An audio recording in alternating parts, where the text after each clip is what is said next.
मोहित डिमरी जी हमारे साथ हैं। सर नमस्कार, कैसे हैं आप? आज हरिद्वार में फिर से आप लोगों ने रैली का आयोजन किया है। एक चीज जानना चाहूंगा, सिर्फ छुट्टी के दिन ही रैली का आयोजन क्यों होता है? कहीं ऐसा तो नहीं कि अगर आप सोमवार मंगलवार अन्य दिन करेंगे तो जनता कम पहुंची, कैसा है? देखिए, इसमें क्या है कि अधिकतर जो मूल निवासी हमारे लोग हैं वो नौकरी पेशे वाले लोग हैं। छुट्टी के दिन उन्हें आने में सुविधा होती है, इसलिए रैलियां हम संडे को कर रहे हैं। और आप हरिद्वार में देखिए, आज भी हजारों लोग यहाँ पे जुटे हैं। यहाँ के व्यापारी, यहाँ के किसान संगठन, यहाँ के तमाम जितने भी संगठन है मैदानी क्षेत्र के, चाहे पर्वतीय क्षेत्र के, सब एक होकर इस संघर्ष को आगे बढ़ा रहे हैं। जल जंगल जमीन को बचाने के साथ ही साथ गुड़ गन्ना गंगा की संस्कृति को बचाने के लिए सब एक हो गए हैं और मजबूत भू कानून की दिशा में यहाँ के लोग आगे बढ़ रहे हैं और सरकार पे दबाव बनाने की कोशिश कर रहे हैं कि सरकार इस भावना को समझे। इस राज्य में जमीनों कानून से कमजोर किए गए एक बड़ा माफिया यहाँ पर सक्रिय है। जमीनें ऐसी लूट मची हुई है, नौकरियों की ऐसी लूट मची हुई है, यहाँ के लोगों का अपना अस्तित्व संकट में आ गया है। उन्हें नौकरियां नहीं मिल रही, उनकी जमीनें नहीं बच रही, उनके संसाधनों पर डाका जा रहा है। तो ये संघर्ष एक तरह से जो आज पूरे प्रदेश भर में चल रहा है, लोग अपने अस्तित्व को बचाने के लिए आ रहे हैं, अपनी सांस्कृतिक पहचान को, अपने वजूद को बचाने के लिए आगे आ रहे हैं। और मैं समझता हूँ ये संघर्ष तब तक यहाँ की जनता लड़ेगी जब तक सरकार इन मुद्दों का हल नहीं निकाल लेती है। और आने वाले समय में 26 नवंबर तक हमने सरकार को समय दिया है। अगर आप ऑर्डिनेंस के जरिए जितने भी भूमि कानूनों में संशोधन हुए हैं उनको रद्द नहीं करती है तो हमारे संघर्ष समिति की टीम भूख हड़ताल के लिए मजबूर हो जाए। अच्छा, एक चीज जानना चाहूंगा, जब से हमारे पुष्कर सिंह धामी जी मुख्यमंत्री साहब जब से मुख्यमंत्री के पद पर बैठे हैं, तब से हमने देखा है कि बहुत तरह के आंदोलन, बहुत तरह की रैलियां हो गई है। क्या हमारे जो मुख्यमंत्री हैं वे जनता की आवाज को समझ नहीं पा रहे हैं, उनकी जो मांग है उनको नहीं समझ पा रहे, या फिर हमारी जनता का उनसे बहुत ज्यादा जनता का बहुत ज्यादा उनसे वो है कि यही है जो हमारी मांगों को पूरा कर सकते हैं? उम्मीदें ज्यादा है क्या जनता को उनसे? देखिए, जनता का जो विश्वास था सरकार पे वो खत्म होता जा रहा है। सरकार कहती है कि हम मजबूत भू कानून लाएंगे, लेकिन मूल निवास की बात नहीं करती। और भू कानून की बात सरकार पिछले 2-3 सालों से कर रही है, लेकिन आज तक सरकार क्यों नहीं लाई मजबूत भू कानून? सरकार से पूछना चाहते हैं। आप कह रहे हैं बजट सत्र में लाएंगे, क्यों इंतजार कर रही है बजट सत्र का? तब तक जमीनें सब खत्म हो जाएंगी। आप ऑर्डिनेंस लाइए, वो कानून रद्द कीजिए जिनसे जमीनों के लूट के रास्ते खुले हैं। मूल निवास को लेकर सरकार कुछ बात कहे, लेकिन सरकार तो कुछ कह नहीं रही है। तो एक कुल मिला के संघर्ष आगे भी रहेगा। जनता की ताकत है, जनता ने इन लोगों को कुर्सी पे बैठाया है।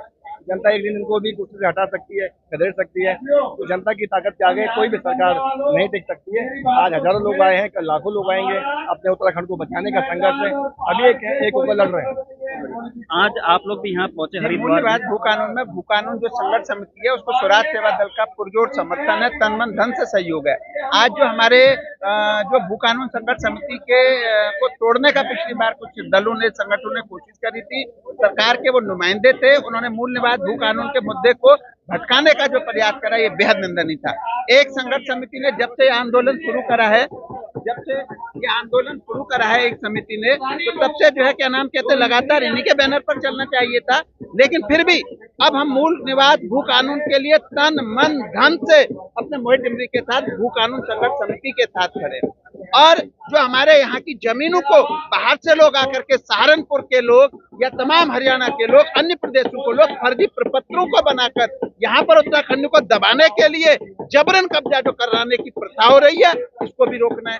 और यहाँ पर जब मूल निवास लागू होगा तो हमारे उत्तराखंडियों का हक है जो मारा जा रहा है। हमारी नौकरियां बाहर से, अभी देखिए पोस्ट ऑफिस में भर्तियां निकली, बाहर से, हरियाणा से लोग, राजस्थान से लोग जिन्हें लिखना पढ़ना तक नहीं आता, उनको फर्जी तरीके से नौकरी दे दी गई। तो हमारे लोगों का हक मारा जा रहा है। अगर मूल निवास और भू कानून, क्योंकि धामी जी की घोषणाएं का कोई भरोसा नहीं किया जा सकता। घोषणाएं तो ऐसे कर देते हैं जैसे बिल्कुल मुट्ठी बांट दे रहे हो, लेकिन वो धरातल पर लागू नहीं हो रही। लेकिन तब तक हम इस मूल निवास भू कानून की लड़ाई को लड़ेंगे जब तक ये धरातल पर नहीं आ जाएगी। हमारे लोगों को रोजगार नहीं मिल जाएगा, हमारे लोगों को न्याय नहीं।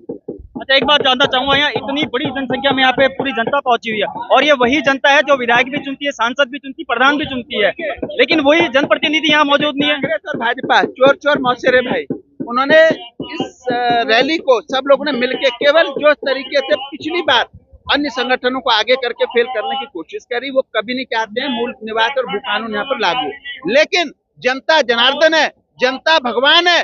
जनता ने जब जब भू कानून संघर्ष समिति ने आंदोलन करे, चाहे वो ऋषिकेश में करे, चाहे वो हल्द्वानी में करे, चाहे वो देहरादून में करे, और आज हरिद्वार जो मैदानी एरिया था, जो सरकार सोच रही थी कि यहाँ पर लोग एकत्रित कम होंगे, आज संख्या बल देख लीजिए, हजारों की तादाद में यहाँ उत्तराखंडी एक हुआ है और अपने हक को, अपने अधिकारों को लेने के लिए किसी भी हद तक जाएगा। ये सरकार को चेतावनी है।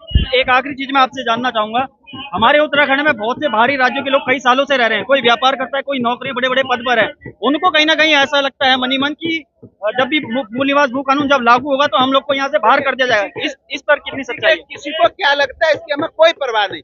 हमें जिस परिप्रेक्ष्य से उत्तराखंड राज्य बनाया गया था, हमारी माता और बहनों ने रामपुर तिराहे की जो जघन्य घटनाओं को झेला था, खट्टीमा गोलीकांड झेला था, मसूरी गोलीकांड झेला था, तमाम जो लाठियां खाई थी, उसको रोकने के लिए, उनको करने के लिए तमाम इन सरकारों के, बाहर के लोगों के, इन लोगों के सोचने से हमारे क्षेत्र पर कोई फर्क नहीं पड़ता है। जिस परिप्रेक्ष्य से उत्तराखंड राज्य की लड़ाई लड़ी थी, उसी परिप्रेक्ष्य से मूल निवास और भू कानून भी लिया जाएगा।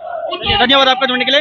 देखिए, मूल निवास भू कानून को लेकर के अब बहुत सारे जो अन्य दल हैं वो उनका समर्थन यहाँ पर मिलता जा रहा है रैली के लिए, और अभी ये जो पूरी जनसभा आई है, जितनी भी पूरी ये रैली है, ये जाएगी हर की पैड़ी, तो हम हर की पैड़ी में आपको दिखाएंगे वहां पर क्या कुछ होता है।